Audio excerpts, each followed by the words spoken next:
Hello and welcome to question 5.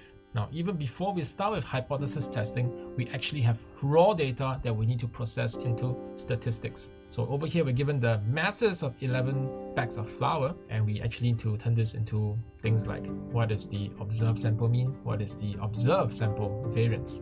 Now, this is something we actually done before in Sec 4 E-Math with our secondary school calculator. So let's see how we can do this with the graphing calculator. First, we need to key in our data into our calculator, press the step button, and go to Edit. And you'll see many columns, L1, L2, L3, so on and so forth. We're going to use L1, it just means list 1. So I'm going to start keying in values. The mass of the first bag of flour is 1506.8. To key this value in, you just need to press Enter. And there you go. Let's just key in the rest of the values quickly. Here's a quick tip. If you go to the last data entry, if you zoom into the bottom of the calculator screen, you can see that there's a L1 bracket 11. That sort of tells us we have entered 11 entries into this list. So this can be like a preliminary check to make sure you keyed everything correct. The next thing I'll do is to hold up the question paper and the GC, put them side by side, and just go through every single entry again, just to make sure that I keyed everything in correctly.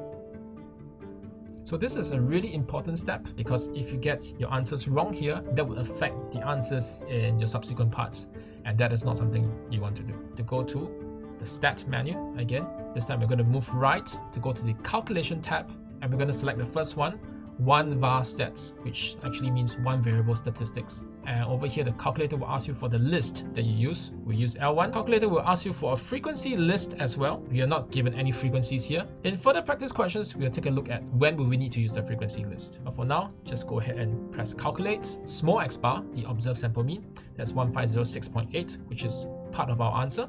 So we can write that down. Next, you're given the summation of the x values, summation of the x square values. These are in your summarized sigma notation form if you want to use them for some reason. Right over here on the 5th line, sigma x, which is the standard deviation of your sample. What the question asks for is the variance of the sample. So we need to square 0.3302891295. Go to the main menu, go to vars, go to number 5, statistics, and then you can call on number 4, sigma x. And then we're going to square this one so that we can get the sample variance, 0.109090909, so on and so forth.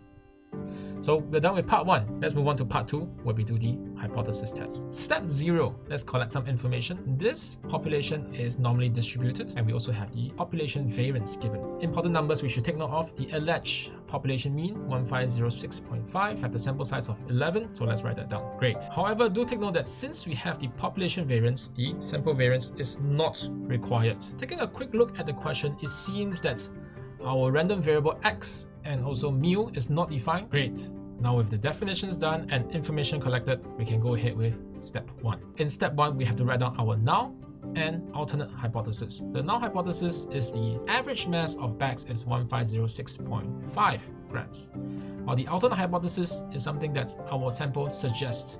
So you do recall in part 1, our sample mean, observed sample mean is 1506.8, which is greater than the average. So we might have reason to believe that the average of the population is not 1506.5, but actually more. Now we're going to conduct this test at a 5% level of significance. It is also at this point we no longer need a question paper. Let's move on to step 2. In step 2, we're going to assume H0 is true, which means that we can write down the following parameters of our sampling mean distribution. It will have a mean exactly the same as the population, and the variance will be reduced by a factor of 11. In the H1 and H2 math syllabus, you're only going to do a z-test. We have to convert our x bar variable into a z variable to convert into the standard normal variable z. And recall that this formula is nothing but just a transformation of graph, shifting it and scaling it. So now we can move on to step 3a, using the test statistic and the critical region. Welcome to step 3a. To get the test statistic z, we have to substitute in the value of 1506.8 into small x bar, subtract it with the alleged population mean, 1506.5, and divide the whole thing by the standard deviation. This will give you the answer over here. Let's take a look at what is the critical region. To calculate what is the z critical, the cutoff for the critical region, we can use our graphing calculator by going to the inverse norm function. So we want the area of 0.05. Make sure you choose the right tail this time. Press enter.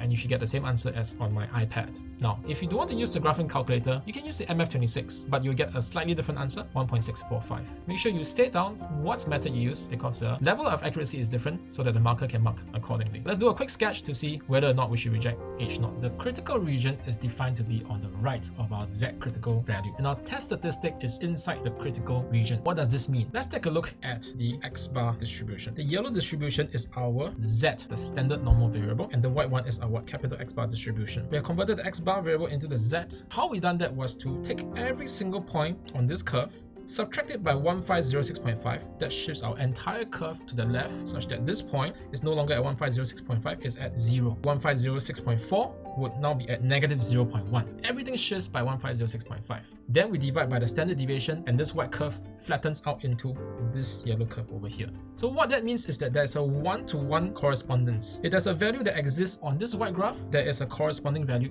on the yellow graph. Likewise, we can do the inverse function as well. So if I have a point that's 1.6449 over here, I can also find the corresponding value over here that represents 5% of area under the graph. To do that, we can use the inverse norm function on our graphing calculator. To calculate the corresponding point on our X bar graph, this is the values to key in. This is what you get, 1506.7. If I were to exploit symmetry, because this is 5%, the other 5% would be at 1506.3.